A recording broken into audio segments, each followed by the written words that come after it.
नमस्कार, बहुत बहुत स्वागत करते हैं क्लिक टुडे के आज के इस वीडियो में। और ये वीडियो जो है पीजी एडमिशन 2023 से 25 सेशन को लेकर के मैं बना रहा हूँ। देखिए, जिन भी स्टूडेंट का first merit list, second merit list और थर्ड मेरिट लिस्ट में नाम आने के बावजूद अगर आपने एडमिशन नहीं लिया, तो आपको पहला प्राथमिकता देते हुए आपका जिस भी कॉलेज में नाम आया था वहां पे जाकर के अगर सीट बचा हो तो स्पॉट एडमिशन करवा लीजिए। उसमें आपका स्पॉट एडमिशन हो जाएगा। साथ ही 4 तारीख से लेकर के यानी कि 4 मार्च से लेकर के 6 मार्च तक इन्होंने पोर्टल को ओपन किया है कुछ एडिटिंग करने के लिए, और कुछ नए फॉर्म जो है आप लोग डाल सकते हैं। यानी कि जिनका मतलब फॉर्म भरना रह गया था पीजी में, वो लोग फॉर्म भर सकते हैं। लेकिन ये एक ट्रैप मैं मानूंगा, और ये मैं बताना चाहता हूं कि अगर जो भी स्टूडेंट नए से आवेदन करने जा रहे हैं, यानी कि जिन्होंने मतलब पीजी में नामांकन के लिए एप्लीकेशन फॉर्म नहीं डाला था, अगर वो 300 रुपए देते हुए एप्लीकेशन फॉर्म डालते भी हैं तो उनका मेरिट लिस्ट तो जारी नहीं होने वाला है। लेकिन ये हो सकता है कि आप उसका फाइनल प्रिंट निकालोगे और किसी कॉलेज में सीट खाली होगा तो वहां जाके डायरेक्टली एडमिशन ले सकते हो। इसके लिए किसी भी प्रकार की अतिरिक्त मेधा सूची जो कि जारी नहीं की जाएगी। तो आप लोग जो है प्लीज से प्लीज ये मत सोचिएगा कि इसके ऊपर भी कोई मेरिट लिस्ट निकाला जाएगा। आपको अभी क्या करना है, फॉर्म भरना है। इसका लिंक मैं नीचे description box as well as comment box में दे दे रहा हूं। जिनका छूट गया था वो सभी फॉर्म भरे, फाइनल प्रिंट आउट ले और अपने नियरेस्ट कॉलेज में ये पता करें कि वहां पे आपने जिस सब्जेक्ट के लिए पीजी में फॉर्म भरा है वहां पे सीट खाली है कि नहीं। यहाँ पे एडिटिंग केवल और केवल नॉन प्रैक्टिकल वाले सब्जेक्ट्स में ही किया जा सकता है। यहाँ पे एप्लीकेशन में लिखा हुआ है कि गैर प्रायोगिक विषय वाले सब्जेक्ट में ही आप एडिटिंग कर सकते हैं।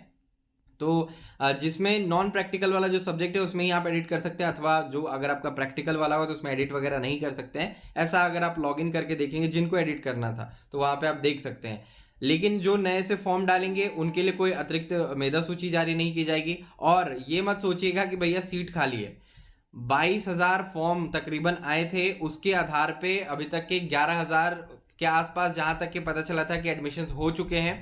एक आध दो सीट किसी कॉलेज में बचा होगा। आरडीएस कॉलेज में भी अगर आप पता करते हो, एलएस कॉलेज में पता करते हो, या बाकी बचे हुए जितने भी कॉलेजेस हैं वहां पे अगर आप पता करते हो तो वहां सीट्स नहीं बचेंगे। एमकॉम के लिए जो भी भूल करके भी सोच रहे हैं कि सीट कहीं बचा होगा, तो एमकॉम में इतना रश रहता है हर साल, मतलब आपको वहां पे सीट मिलता ही नहीं है। एक दो सीट कोटा का अगर बचा भी होगा, जिसमें कि कोटा पे बचता है आपका रजिस्ट्रार सर का एक कोटा रहता है, एग्जाम कंट्रोलर का एक कोटा रहता है, तो वो सब कोटा आपको बहुत हायर लेवल के पैरवी पे ही मिल सकता है। ऐसे तो आपको मिलने से रहा। अगर आप उनसे भी पैरवी करने जाते हो डायरेक्टली कि सर एक सीट दिलवा दो, या मतलब कोई भी जाता, आपके गार्जियन का पहुंच भी होगा अगर जाएंगे, तो वो कहेंगे आप इग्नू से पीजी करवा दीजिए ना, क्या दिक्कत है। इग्नू से पीजी करने का मतलब ये है कि वहां पे आपको काफी हाई लेवल की पढ़ाई करनी होगी, और जो आंसर राइटिंग है वो आपका काफी फाइन होना चाहिए। आपको आदत लग रखा है बिहार यूनिवर्सिटी में ग्रेजुएशन में कॉपी भरने का, तो वो पीजी में नहीं हो पाता है। हालांकि बिहार विश्वविद्यालय मुजफ्फरपुर में भी अब ऐसा हो गया है कि अगर आप कॉपी भर के आते कुछ भी तो आपको नंबर नहीं मिलता, क्योंकि थॉरो चेकिंग होना स्टार्ट हो गया है। तो सीधी सी बात है, अगर आपका एडमिशन नहीं हो पाया, किसी मेरिट लिस्ट में नाम नहीं आया, तो स्पॉट एडमिशन के लास्ट ऑप्शन आपके पास बचा है। 4 से 6 तारीख के बीच में किसी भी कॉलेज में जाइए, वहां पे फाइनल जो फॉर्म का प्रिंट है लेकर के जाइए, पता करिए सीट बचाए कि नहीं। वहां पे भी दलाल बैठे होंगे, ये भूल के भी मत सोचिएगा कि वहां पे सीट मिल जाएगा आपको इतनी आसानी से। 8,000 10,000 रुपए आपसे जो चार्ज किए जाएंगे, और उस पर भी एडमिशन होगा कि नहीं होगा फाइनल, ये भी हम नहीं कह सकते हैं। तो यहाँ पे आपको फीस भी ज्यादा चार्ज किए जाएंगे। कॉलेज यहाँ पे मान लीजिए नॉर्मल मेरिट लिस्ट वालों से 4,000 4,500 चार्ज कर रही थी, आप स्पॉट एडमिशन में जाएंगे तो हो सकता है 6,000 7,000 आपसे जो है चार्ज किए जाए। तो ये एक मैंने जो सच्चाई है वो मैंने बता दिया है, क्योंकि हर साल ये विश्वविद्यालय में होता है। इसमें अगर आपका एडमिशन नहीं होता है तो देखिए, बिहार यूनिवर्सिटी का सेशन पहले से भी लेट चल रहा था, आप लोग का लेट हुआ तो इसकी वजह से 23 वालों से के साथ तो एडमिशन नहीं हो पाया, 23 से 25 वालों के साथ एडमिशन नहीं हो पाया। दूसरे यूनिवर्सिटी में अगर आप करवाना चाहते होंगे तो वो आपको नेक्स्ट सेशन में ही हो पाएगा। या सीयूईटी का फॉर्म अगर आपने भरा होगा तो उसके लिए प्रिपेयर करते रहिए और एग्जाम दीजिए। उसमें अगर आपका चयन हो गया तो central university, Mahatma Gandhi central university, due जैसे यूनिवर्सिटीज़ में पढ़ने का मौका मिलेगा, बीएचयू में पढ़ने का मौका मिलेगा। हालांकि जहाँ तक पहले मुझे पता था कि ड्यू का एक स्पेशल एग्जामिनेशन कंडक्ट होता था पीजी का अलग से, लेकिन इस बार से पीजी वगैरह भी साथ में ही हो रहा है। तो वो आपने अगर भरा होगा तो देखा होगा आपने फॉर्म भरते टाइम।